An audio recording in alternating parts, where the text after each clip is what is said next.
Welcome, everybody, to the Roll of Ability Podcast Network. My name is Emily Gilmer, and am a podcast engineer here. I'm excited to bring you another episode of the Ask Me Bridge Show with Suzanne Plumley, that we do here every Tuesday at 11 a.m. Central. Um, talking about lifestyle on the spectrum and so on. Um, I'd urge everybody to check out our social media.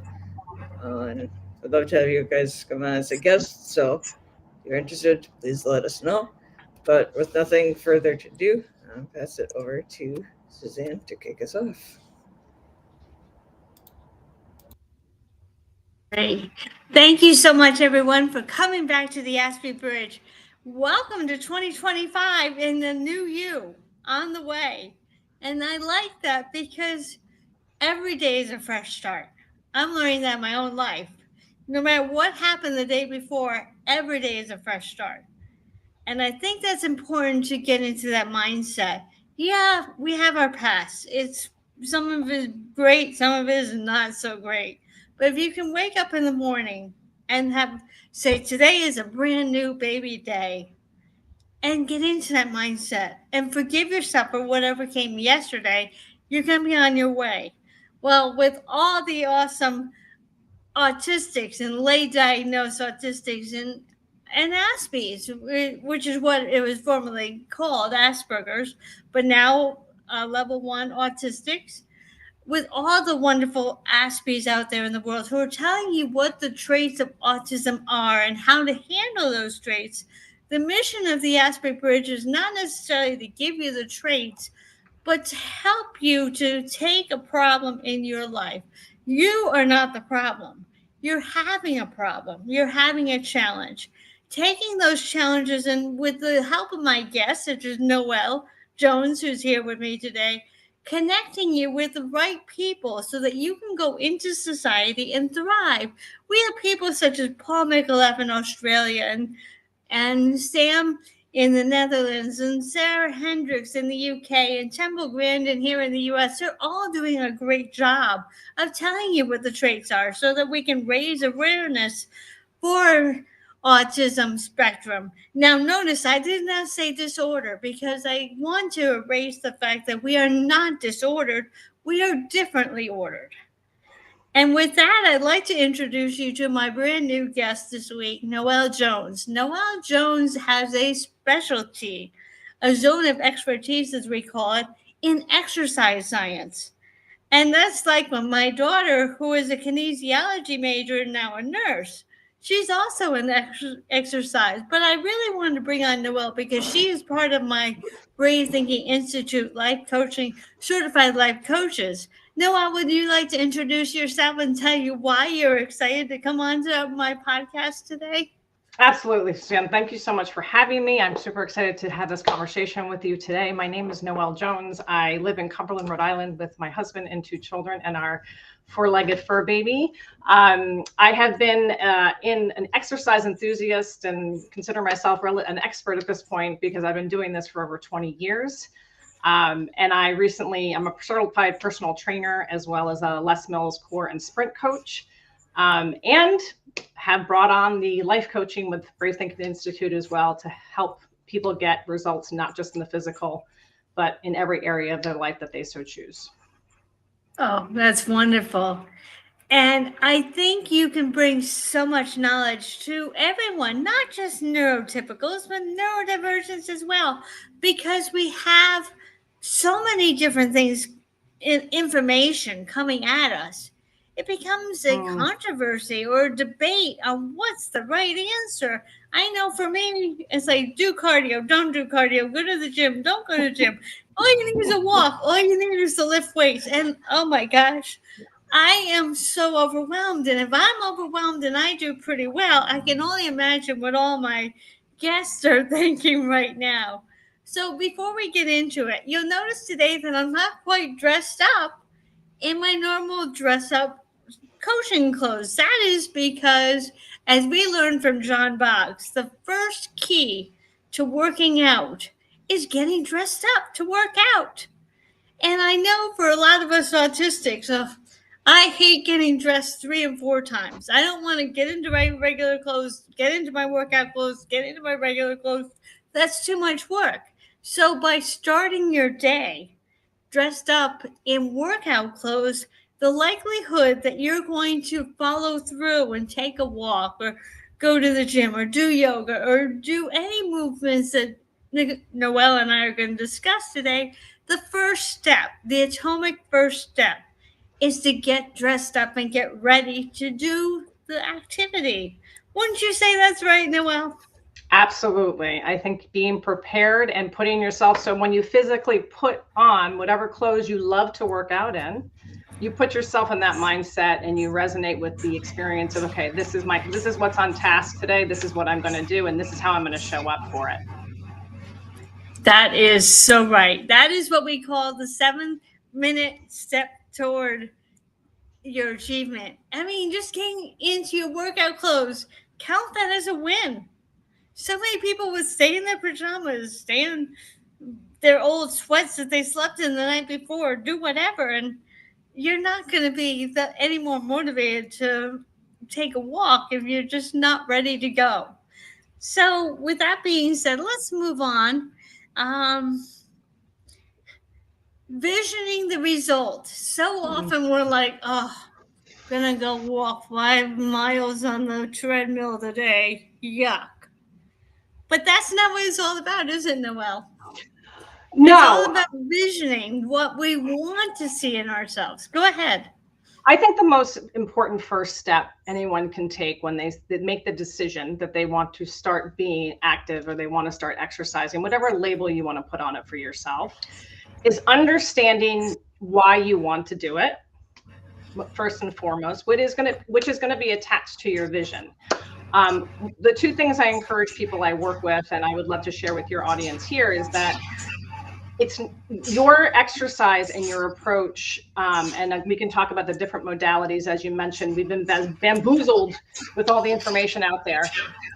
Really comes down to two main things. One of them is obviously for health reasons, physically health, right? So we want to have, part of your vision has to be attached to improving your physical health. And there's so much I can talk to about on that level. But what is the physical health? How is that going to translate into other areas of your life that you want to see improvement? Because I will tell you, if you're physically fit and you're moving well, you are going to more easily be able to do other things that you enjoy. So I really encourage people to focus on those two aspects first and foremost. Yeah, definitely. I mean, it's wintertime up in New England, isn't it? Yes. I was just there not too long ago for a very brief visit.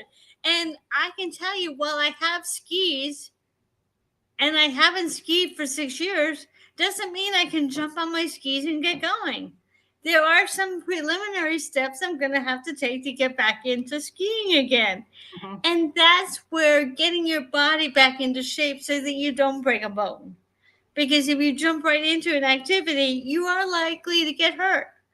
So if you can take it in progressive motion, then you're going to be that much more capable of doing what you'd love to do, and you won't get hurt doing it, which is very important. All right, mindset and motivation creation. What do you offer to your clients to get them? I mean, everyone starts with a New Year's resolution. I'm going to lose 25 pounds this year. And by the third week of January, those resolutions are not quite there, are they? So what do you do, Noelle, to keep people going long into April, May, June? So I think it's really interesting, even if you just look at the word resolution. I think it's a buzzword that's thrown out at every time in December, and everyone's, I'm going to make a New Year's resolution to do X, Y, and Z. I would safely say 75% of everyone's resolution is to be more fit in the following year because they fell off the wagon the year before. It's a very common pattern. But if you really look at the word resolution, you're looking at a definition, meaning the quality of being determined or resolute. Determination is key. And then the word resolute is a beautiful word because it means you are purposeful and unwavering. So if you really want to employ this idea of making a resolution, then you also employ the words and you use the words in your own writing down. If you're, writing your vision down, you've got to write these words. Words are powerful, and the words that you speak over yourself are powerful. So you are resolute. I am resolute, and I am determined to stick with whatever the plan of your fitness plan may be. That is definitely part of the visioning process, no doubt, because as brave thinkers, you know that we have to revisit our vision very frequently. And seeing those words and, and speaking those words out loud is super powerful. Absolutely. Now, I wanted to go on. Sometimes we can motivate ourselves when we have something really exciting to listen to, because we have that chatter in our heads. You really got to do this, and you're going to do that, and you're going to do that. But if we can substitute the mind chatter with motivational songs or sound bites, whether it be a meditation or some kind of like if some of you are part of receive calm meditations where the noise just comes in regularly, and other people really are like, I can't wait to listen to the next chapter of my book on Audible. So tell us what you use, Noelle, and how people can really get excited to do the activity, because it's not just about the activity, it's about having something going in your mind other than what today's tasks are. Great question. And I love this question because it really, so much of fitness in general is so personal. And that's why it's so hard. Why all the noise is so confusing, because we lose sight of what really works for us. And I love this. I love the fact that you bring this up, that it's really important to go back to ground zero, as I like to call it, and think, okay, what works for me? It doesn't matter what works for the person that I saw on YouTube doing that great exercise. What works for me? So for me personally, when I work out, if I'm just going to do, usually when I walk, I do it in quiet. I do like the quiet. I have adolescent children, so there's a lot of noise in my life anyway. So if I can go out on a quiet walk, I'll do that. Right. If I'm going to do, if I'm going to be on a treadmill in a gym, or if I'm going to be doing something that's on a cardio piece of equipment, or if I'm lifting weights, I love music. I find music to be very motivating. I grew up in the 80s, so I love 80s alternative, but I also love 90s rock. So I use Pandora as my streaming. And I often just ask that to play like a radio station of one of my favorite artists. And usually all the music on there is very, very motivating to me. Sometimes I also will go on YouTube and find motivational speakers, whether it's Simon Sinek or Abraham Hicks, or any one of those that just talk about some ideas about like motivation and manifestation. And sometimes that helps me when I work out. But that's, it really depends upon what I'm doing. And I really believe that everyone just really try to, like I said, go back to the basics. What makes you come alive? What motivates you and when you're doing other things? Because generally, if it motivates you while you're doing your dishes, it's going to motivate you when you're working out. Oh, absolutely. Yeah. And as I say, I mean, it can be anything, and it doesn't have to be the same thing twice. You can go from Van Halen to listening to your favorite chapter, whatever is exciting to you that day, and feel yourself out. Maybe you need more of a Audible book. Maybe you need more. Oh my gosh, I'm really not feeling this today. I need Van Halen to get me into it, or whatever you like to do. I mean, I say Van Halen or Journey because they're a little bit more of an active, higher beat music versus, let's say, Air Supply, for instance. Correct. And sometimes you need to see where your energy level is to know what kind of listening you need to do. Maybe you've had a busy week and an Audible book or just something calming is what you need. Listen to your body. What is your body saying you need? Don't try and go with Van Halen if you've had a busy night, because it's just going to keep your nerves and your nervous system going. Try and go to the opposite extreme and say, I need a quieter one, but I don't want to listen to the chatter in my head. Maybe I will listen to that book on tape, Audible. I mean, I'm aging myself here. No, I know. I got you. I was like, oh yeah, tape, cassette. I know what you're talking about. Right. audible now for those of us in 2025. But you get the idea. I mean, you need to listen to what your week was like in order to know, because in our nervous system, and maybe you can even talk more on how the nervous system and exercise work together, because I know for me, if I've had a busy week, the last thing I want to do is be jumping around to Van Halen or Journey or some of these others. I want a quieter song that keeps me going, but it doesn't have me shaking. Yes. What do you think about the nervous system and exercise? I think that it's very important to pay attention to that as far as how you are physically feeling. And if you're in that fight and flight frenzy already because you've had a stressful day or you've had a stressful week, then not only do you want to maybe put yourself in a calmer state with something auditory that is meditative, but you also want to choose something that's going to bring that down. So whether that is something like yoga or Pilates or whatever, a workout that's still movement, but doesn't require you to be, in this high intensity state while you're doing it. It's so important to listen to that cueing from within. It's super important. Yeah. While we talk about that, I know a lot of people don't realize this. A lot of people think that their body determines what their mind is thinking. It's actually the other way around. I mean, your body will give you signals of what kind of a day you're having, but your mind can actually control your body. So if your mind is healthy, you can get your body to be a lot healthier. If you're having a down day, you're not going to be as excited about doing the things you need to do.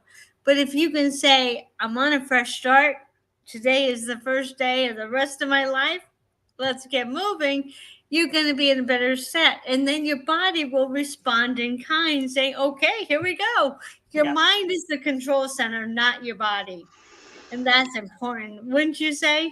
Oh, absolutely. 100%. If you constantly are telling yourself, and again, this is stuff that we learn and we teach our clients in our program, is that, if you're constantly if you're telling yourself that same story, like in your mind, I'm not feeling this, I don't want to do this, I'm too tired, I'm all the knots, then you're not going to enjoy what you're trying to do, but B, it's not going to get connected to your body.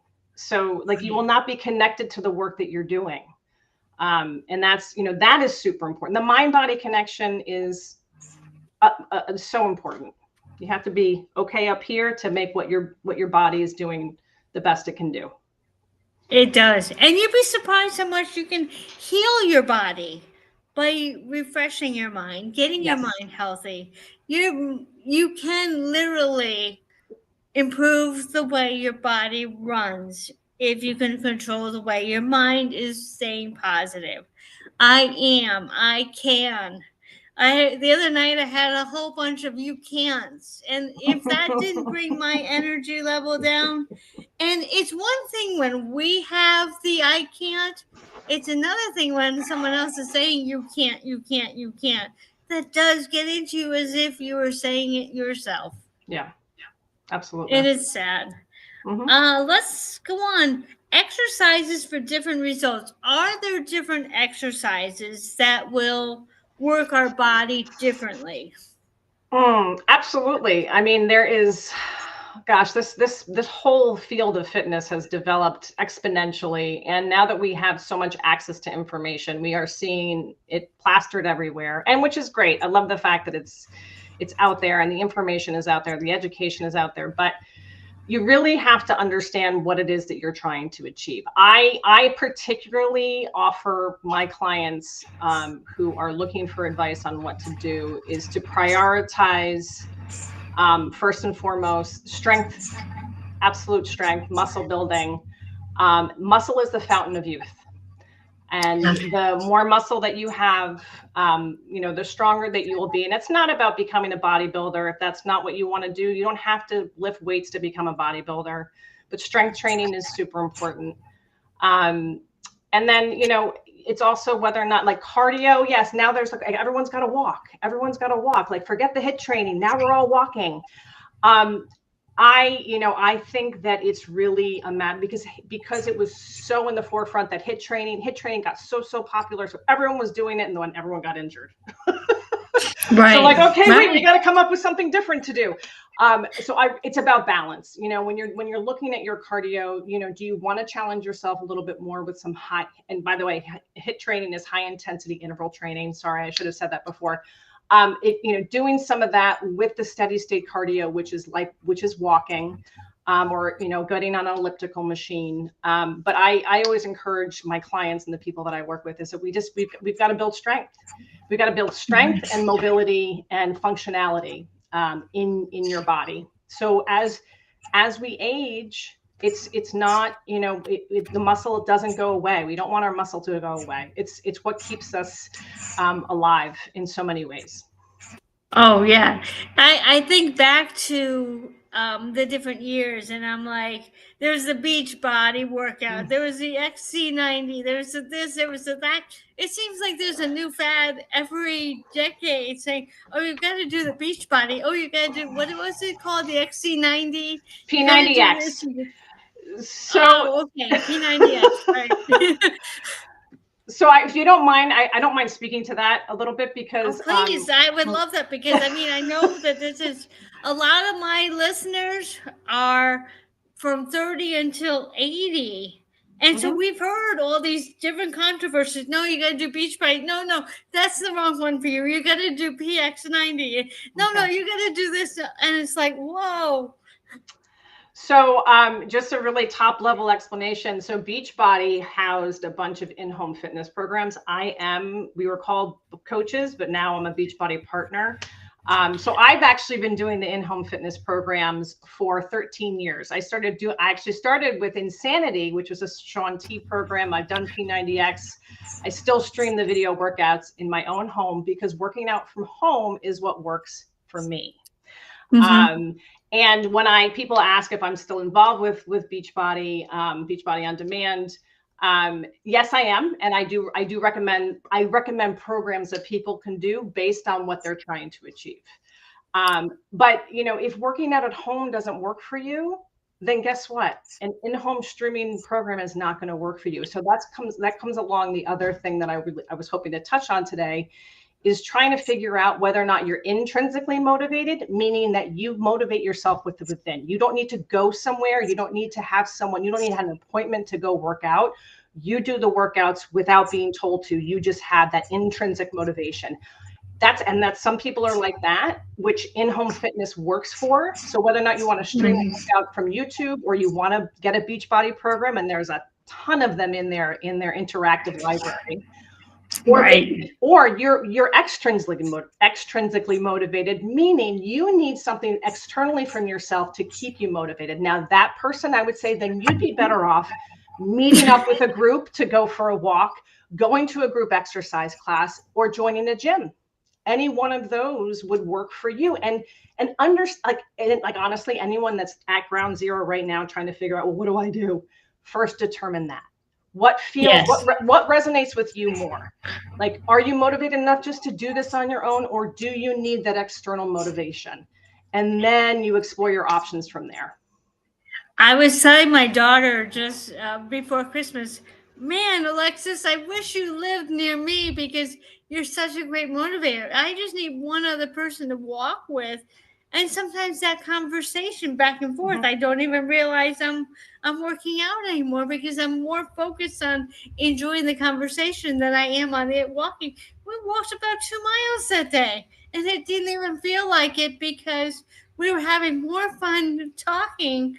And so my older daughter, the exercise kinesiology major, she's wonderful at motivating us. I mean, she has 2 dogs. My younger daughter has a dog too, so that definitely helps. And I had a dog up until April of last year, and I noticed that when you have animals, and this is a key for a lot of you out there, because I know you have fur babies. When you have an animal, do you know you're more likely to exercise than when you don't have a walking animal? And I've noticed that in myself. Now that I've had to put my dog down, unfortunately, a year ago, April, I'm like, I'm not getting the same amount of exercise. So that may be a good place to start, is concentrate. Oh, my dog needs to take a walk today. That's a great point. Absolutely. I think, and you know, they're always up for it too. They're definitely the best ones to go with because they'll never say no. Right, right. And that's what we were doing back when we were together. Is their dogs were playing together, and so you could walk and watch them and talk, and it didn't feel like exercise anymore. And I loved it. I'm like, wow, my December I was in great shape. I better get a dog to walk or something. And you can do that. You can go to a foster home and grab a dog and walk, or go to a not pet store. Pet stores aren't around anymore, but there are a lot of rescues that you can probably walk a dog for them. Yep. Let's see. Oh, the cardio debate. What do you know about the cardio debate? Do the walk, let me just give you a couple of the points I have down here. Does it help you obtain the ideal weight? I'm hearing it doesn't anymore. And the other thing is no pain, no gain controversy. So tell us about those two. What do you want to share with our audience about those two and the cardio debate? Oh gosh, we could have a whole hour discussion on that, but I will. No, it's a great question, and it's one that, again, I said it before, and it's just my favorite word to use right now is that we just get bamboozled by all the information because there's so much out there, and it ends up confusing us. But I will say, like I said it before, earlier in our conversation about high intensity interval training versus walking or steady state cardio is what we're talking about versus high intensity interval training. You know, it really just movement in general, and why they're pushing walking so much is you have to understand that we've evolved into a civilization that is very sedentary. We were not sedentary way back when. We had to walk to get to anything. We were hunting, we were running, you know, we were doing HIIT by running after the animals we were trying to like kill. So we had to build what we were doing ancestrally to really optimally function our bodies. That's how I see it personally. And that's why gyms exist. That's why all these fitness programs exist, is because movement really is medicine. In my opinion, I say that all the time. Movement is medicine. It is the best defense against anything, any illness or anything. It's your best first defense. So the whole idea of cardio is, 10,000 steps is, if you have a fitness tracker, we all do, whether it's on your phone or you have a watch, you can monitor how many steps you're getting. And I think that it's a great tool because if you're falling under 10,000 steps on a regular basis, your body isn't moving enough. And I mean, steps include when you're folding the laundry and putting the dishes away and going up and down your stairs for the laundry. If you have your washing machines in the basement and then you have to climb back up. I mean, that's all the stuff that you want to pay attention to just to be constantly moving. I remember just quickly where they used to say to the women who are in their 60s and late 60s and 70s, push the vacuum a couple of times every day. Yes.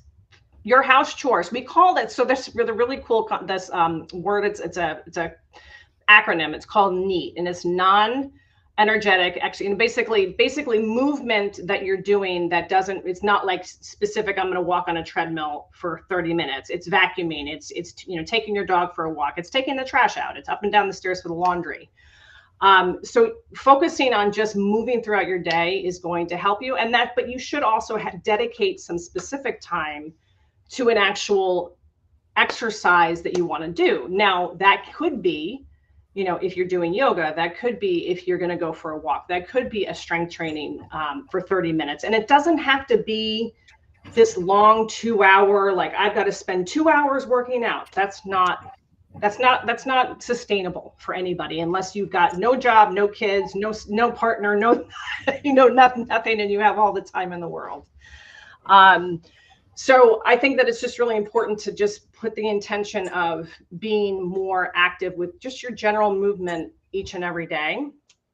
And then you have this thought about no pain, no gain. That really comes down to what it is that you're trying to train for. For someone who's just trying to stay fit, We're not talking about putting ourselves into any level of pain. Should you be challenged? Should something feel like you have to work at it to a certain extent? Sure.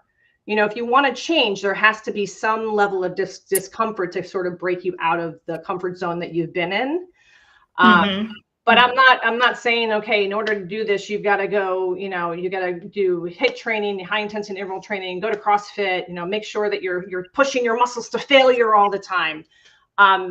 That's not the generality that we necessarily want to hold on to. I mean, if you, again, are you training for an Ironman?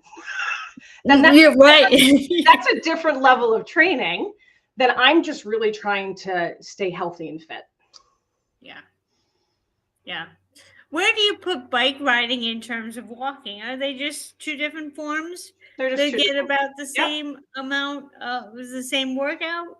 Because I mean, cycling, for some people, cycling is better because if they are having, particularly if there's an issue of too much weight on their joints, cycling may be, and their knees are really bothering them, then cycling is a really great way to start the movement pattern of exercise without necessarily, impinging upon, a joint that's not functioning great at the time, because it's very low impact. And it's great. And cycling is meditative. If you think about it, just that movement with your legs, it can be very meditative. And again, it's low impact. So it really helps for people who can't sustain longer periods of time on their feet. Some of us in the autistic world, we kind of have two left feet at a time. I know for me, I sometimes can trip up a sidewalk just because my depth perception and my coordination. So cycling is something that I had considered might be a little bit more of a better exercise than walking on uneven surfaces. Yeah, of course I can walk, but there was a funny time I had where even the ground was solid up in Rhode Island. I was up there in Rhode Island at the time in Newport, and the ground was solid and there were a bunch of divots, and my feet found every divot and I went face planting. So this is when I think that, barring traffic, you obviously want to watch traffic and everything, but if you can find a nice bike trail and a couple of friends to do it with, that might be a better alternative for you. Because I know in Rhode Island, not so much down here in Texas, they've taken the old train tracks and turned them into wonderful bike trails. I've been on a couple of those. I wish Texas would do that, let me tell you. But there aren't as many train tracks down here in Texas. Amtrak is working its way down here, but it'll be a long time before we get train tracks that need to be plowed into bike trails. But anyway, a lot of our trails down here in Texas are gravel or such. So I wouldn't recommend bike riding unless you're pretty avid at that. Now, let's go on to our next thing. We were talking about the joy of walking. Oh, how long is best? And is there a formula for, I've seen, if you're this age, if you want to lose this many pounds, you should be walking for 45 minutes. Is there an actual formula out there that we should be listening to? I said it before, and I still stand by this. I think focusing on your step count, how many steps you're getting in throughout the day, because that's going to tell you how much you've actually been moving. And your goal is a minimum of 10,000 steps a day. And that will include, like I said, it will include the flights you climb in your house, whether if you have to do laundry, it will include, all the vacuuming. It will include, loading your dishwasher back and forth, clearing the table after dinner, anything like that.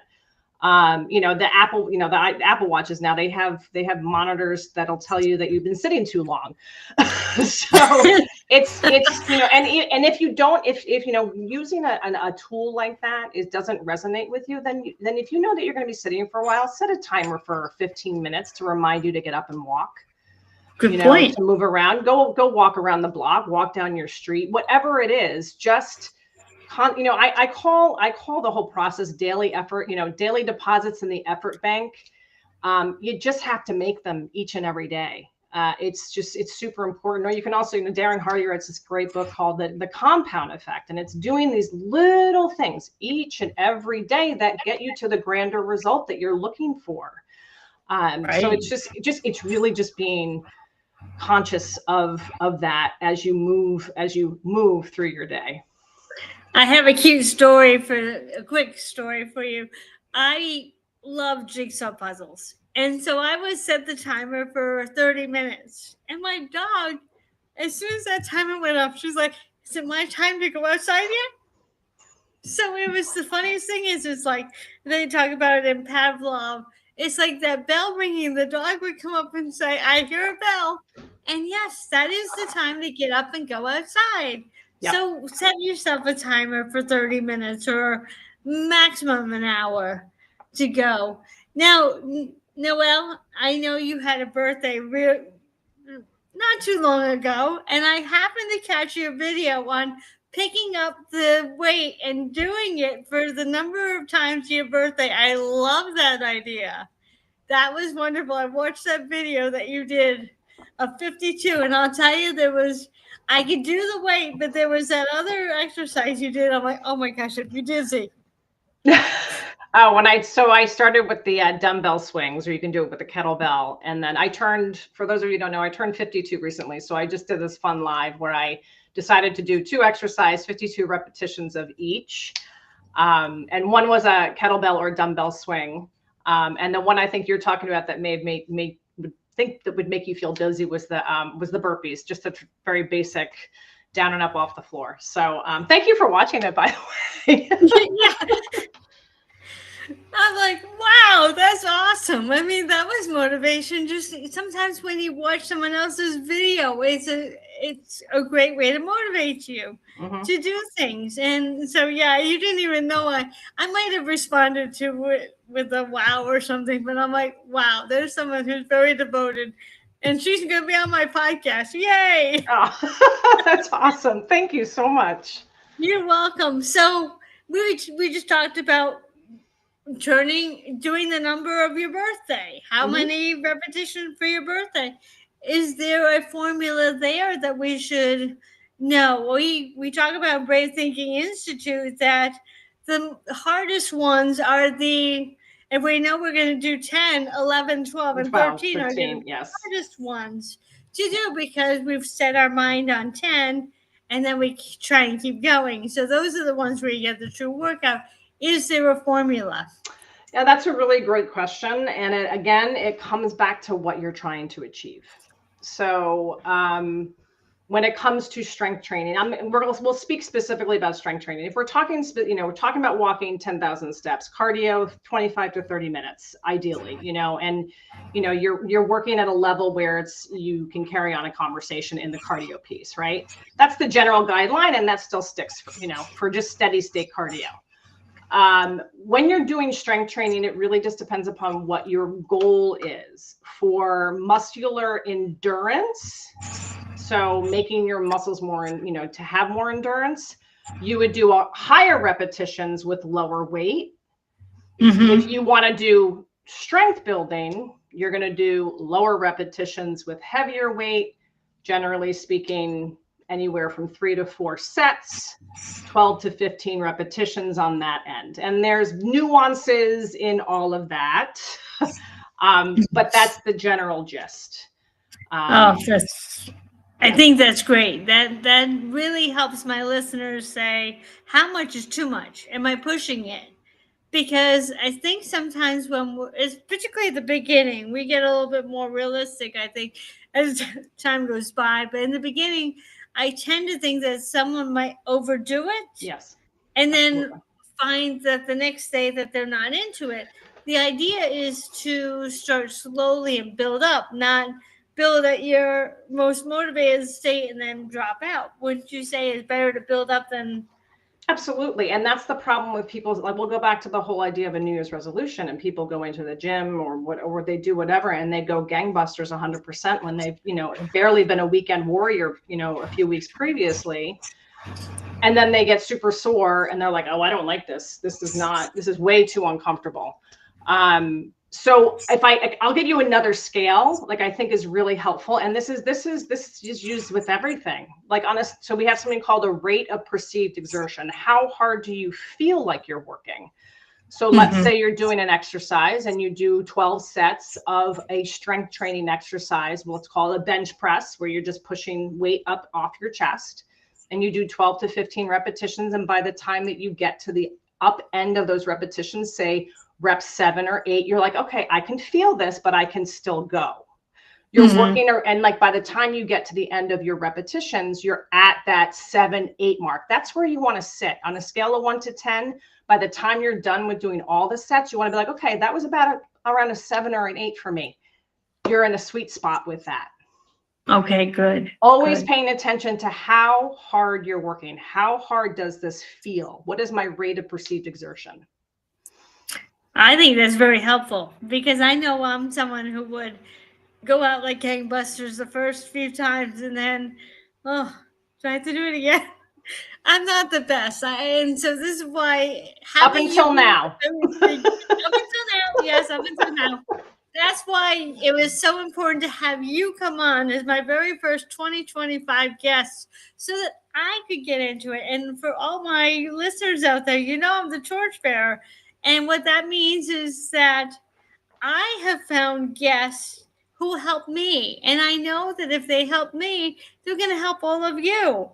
And that's the amazing thing about knowing someone who can connect you with wonderful people like Noelle and all the guests that came before and all the guests that will come after, is you have someone who you can come to me, whether it be here on YouTube and say, hey, can you connect me with Noelle? Or any of the other guests, or we have the Facebook group page called the Aspie Bridge, where you can go there and you can ask a specific question of Noelle. All you have to do is go into her picture, and underneath it, you type in a question, and Noelle will receive that. You can even write her name, Noelle. And then she'll get that notification, and she'll either come back with either a written or maybe a mini video, depending on what you two work on. And maybe there's another program down the road that you might like to get more involved with her with. These are the wonderful ways of getting connected with all my guests, is by going to the Aspie Bridge Facebook group page, and you can see all my guests up there and ask any question you want. And next week, I have a woman coming on by the name of Cody Wasail, and she's going to show you how to bring dance movements and the art and the mindset of transcendence to your day. So maybe you're not a walker, but you love to move to music. Transcendence is next. And then I have Emily coming on with yoga. Maybe you're more of, I'm all achy and such. I just want to know how to use yoga to pull my muscles and in the appropriate way. And then after that, I have Sharon Fillmore, who's going to come on and help you with sleep. Because without sleep, you're going to find that all of these exercises are going to be a challenge. So I just have one program after another to really help you deep dive into the best health you can have for 2025. Noelle, would you like to add anything on to our podcast so that people can know how to do something better, or anything you'd like to add to our podcast today? Yeah, I just honestly, anyone out here who's connected with Suzanne and and with the Aspie Bridge, who has questions about like really what do I need to do? Please feel free. Like I said, I'm tagged on the Facebook page. You can find me also in my Facebook profile page, which was Noelle Costello Jones. It has my maiden name in it. Or you can reach me via email. It's my business name is No Edge Coaching, and I'll spell that out for you. It's NOEDJ. It's a combination of two names, coaching @gmail.com. Feel free to reach out. I'm happy to help consult with anyone who just needs some guidance and some direction on how to get their fitness journey going on the right track. That's wonderful. Oh, I can see a bunch of my listeners are going to be like, this is the year. This is the year that I will keep going and keep moving instead of dropping off by the third week of January. Because with your help, Noelle, we're on our way to having a healthier year. And I want to say thank you so much for coming today. You're very welcome. I really loved having you. Can you show all of our listeners what happens when you receive the point of having that goal reached? The towel. So whenever you achieve anything big or small, and it could be just, I went for a walk twice this week and got 10,000 steps. And that is a dream achieved moment, my friends. So always keep that in the forefront. And there is, one other thing I just want to say real quick, and I think it's super important. Absolutely. Please understand that your body is a miracle and it's a gift, and it was blessed to be able to move. And I get chills when I say this to myself and my clients. It's a responsibility and a privilege to be able to move it. And each day that you decide to do something physically for your body, you are just honoring the gift that you have. So I just wanted to finish with that. Absolutely. Absolutely. And it can fill our soul. And Yes. a lot of people don't understand that. We come to earth as babies and we think, oh, well, this is the body I get. But it's actually your soul that you're feeding, not your body. Yep. And your body will follow when your soul is healthy. Right. It's a vehicle. And why not take the best care of the vehicle that you're driving through life, right? Absolutely. Absolutely. Noelle, I want to say thank you so much for coming today. I hope you had as much fun as I did. I did. And I did. I'm going to be out walking after. Yay! Awesome. I love it. Thank you so much. This has been wonderful. Perfect. And I want to say for all of you, I hope you'll get moving as well. And if walking or biking or weights are not your forte and you'd like to do a little different, hang in there, because we're going to have different exercises this whole month of January that you can see which one fits with you. Because as Noelle says, you got to listen to your body. If you're more of someone that really wants to go into more of the aerobic scene or do more of the dancing, we're not telling you what to do. We're just giving you ideas on what you can do. Absolutely. And that's the big thing. You have to know thyself. I've said this a number of times throughout all of the podcasts. Know yourself. Know who you are. You may be someone who is unfortunately bound to a wheelchair. And while you can go and take a stroll and move your arms, maybe you need more of a armchair yoga situation. Maybe you're finding that have knees that need to get some work done on them. There are other exercises that you can do. You can still do weights in a wheelchair. Yes, absolutely. Susan, I think we both know this. Do what you can, with what you have, where you are. Exactly. Yeah, I always get that mixed up. Where you are with what you have. With where you are with what you have, yes. The idea is to take who you are and move in whatever way you can. Do what you can with what you have from where you are. And that is going to be the key to staying in great shape for 2025. Thank you, everyone, for coming. And I look forward to seeing you next Tuesday on the Ashby Bridge.